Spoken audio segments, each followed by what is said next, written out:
Sabi na. Ayun ba yun?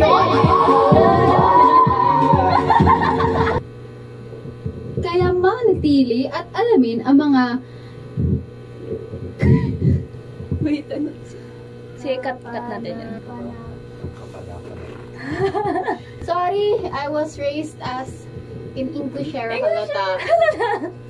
So, Google Translate to ni Shamara. Sinasabi ko sa inyo, chinat GPT tapos inano niya to.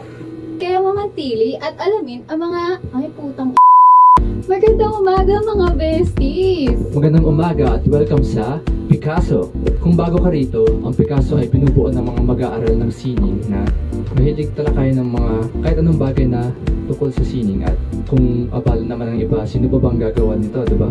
Kaya manatili at alamin ang mga exciting na pag-uusapan natin sa episode today.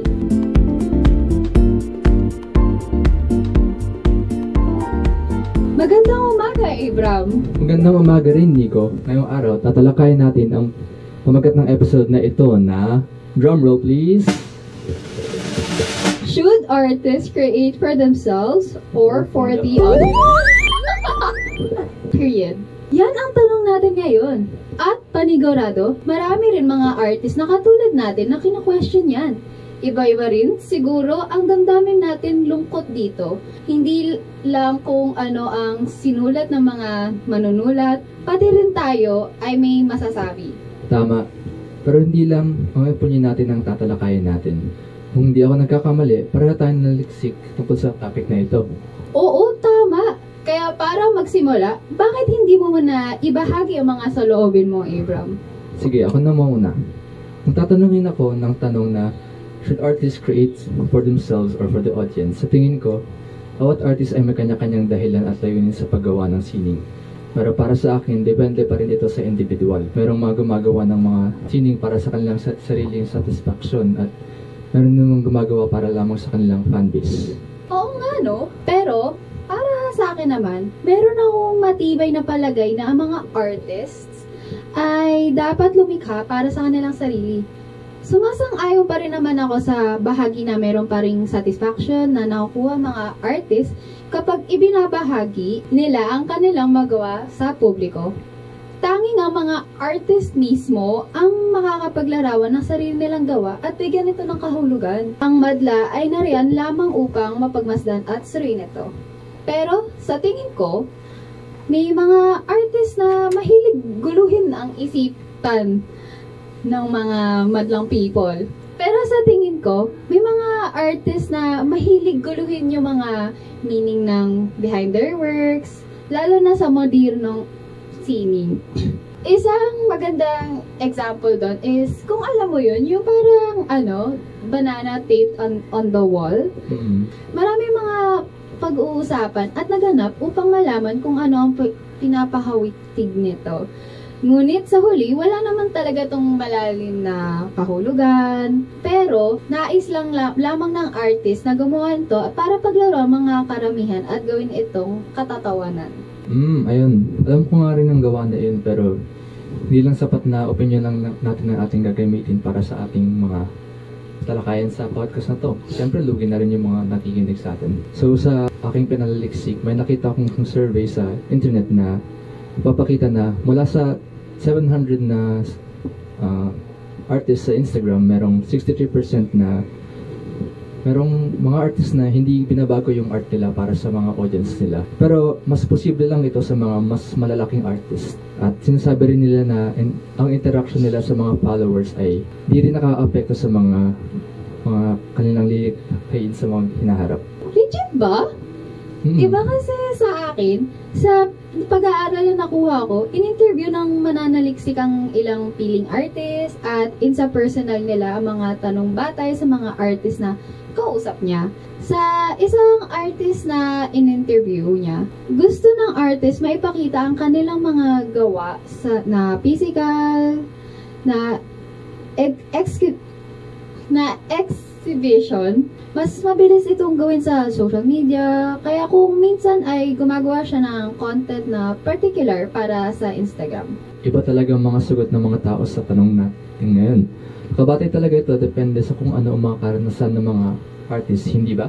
Oo, sangayon ako yan. Pero, namamangha rin ako sa epekto ng social media sa mga artist, no? Ikaw ba, Abram? Ano-ano mga epekto ng social media para sa'yo bilang isang artist? Naku, Nico, hindi mo ako maaasahan sa mga sagot na yan. Hindi naman kasi ako madalas na nagpo-post sa social media ng mga gawa ko ngayon eh.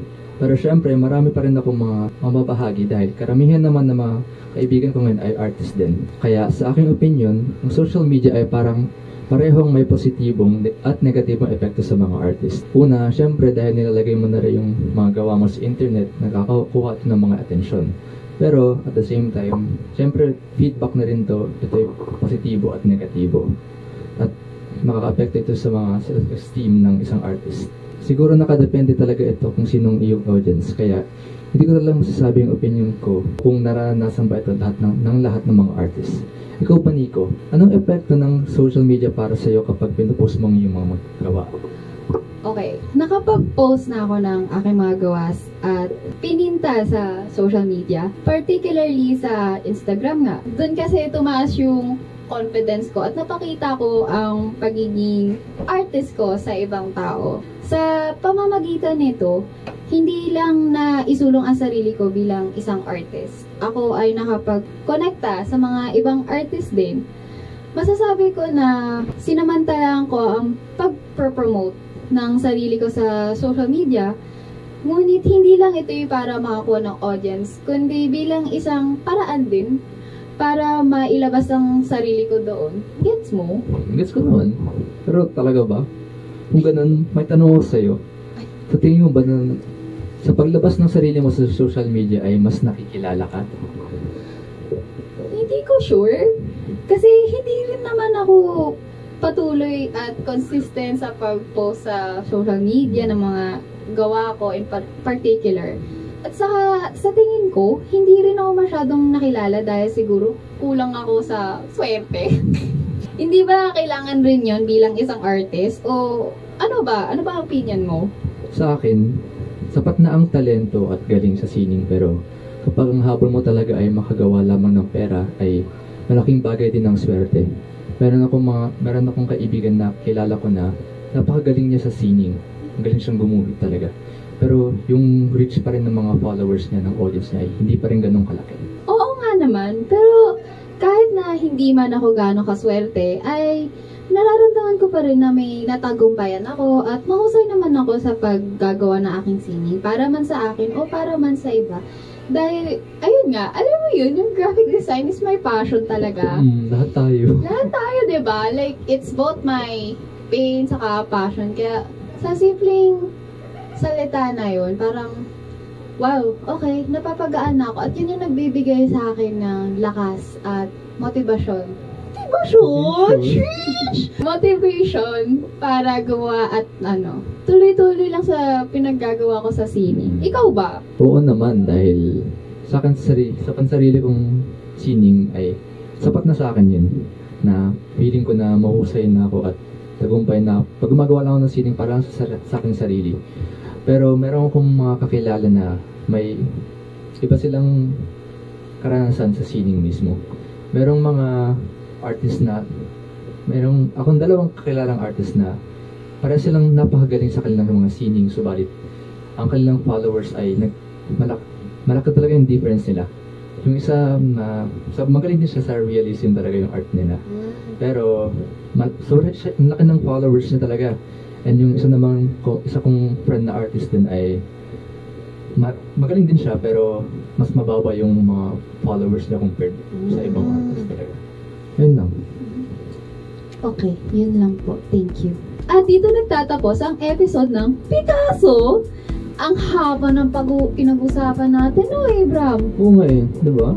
Sana nakakuha ng ang mga manonood natin ng mahalagang mga pananaw mula sa episode natin ito. Napag-usapan natin ang mga maraming bagay tulad sa mga artist na kanilang mga proseso sa kanilang paglikha at ang epekto ng kanilang mga gawa sa social media.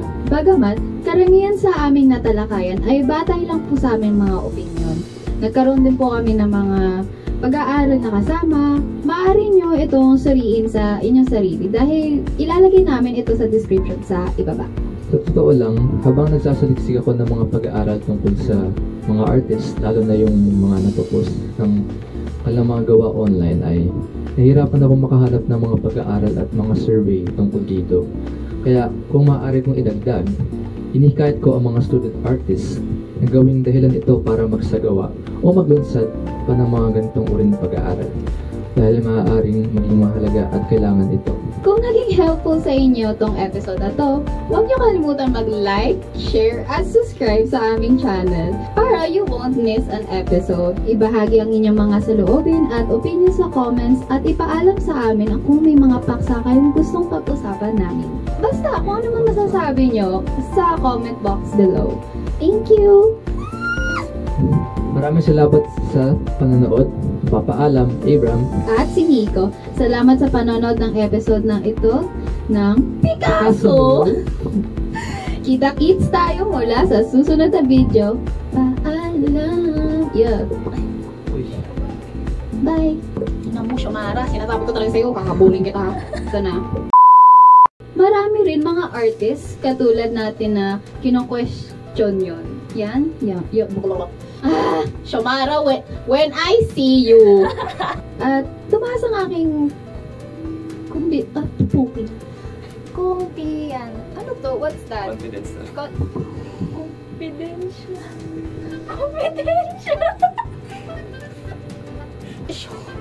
Magalit. Okay, ano nagabi ko? Eto na, dito na ako sa Facebook. Gumagawa ako ng sining para man sa akin o para man sa ibang Ay, wait lang. Hindi ko na paiisipan yan. Wait. Okay, wait lang.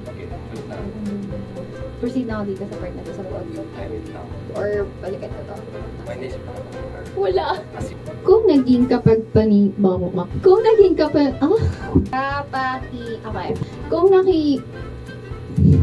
Okay. Kung naging helpful to para sa inyo sa para hindi nyo makaligot. Ano ba? Xiomara! Sinasabi ko talaga sa'yo. Okay, alam mo, i-Englishin ko na. I swear, no. No normal Filipino talks like this.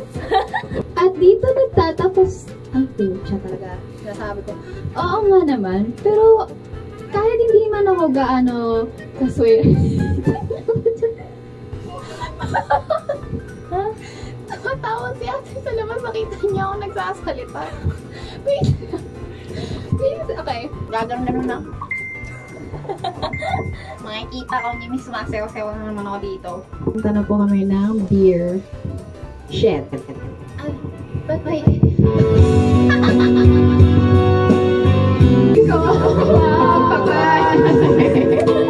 Thank you, Manila. It was an honor performing for you tonight. Thank you. Thanks. Ay, ako.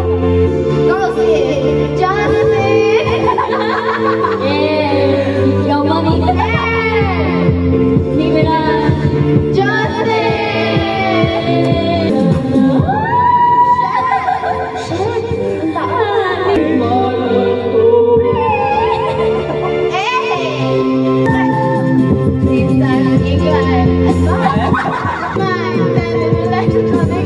Justin Bieber, you know? Ano ba? Ano mo?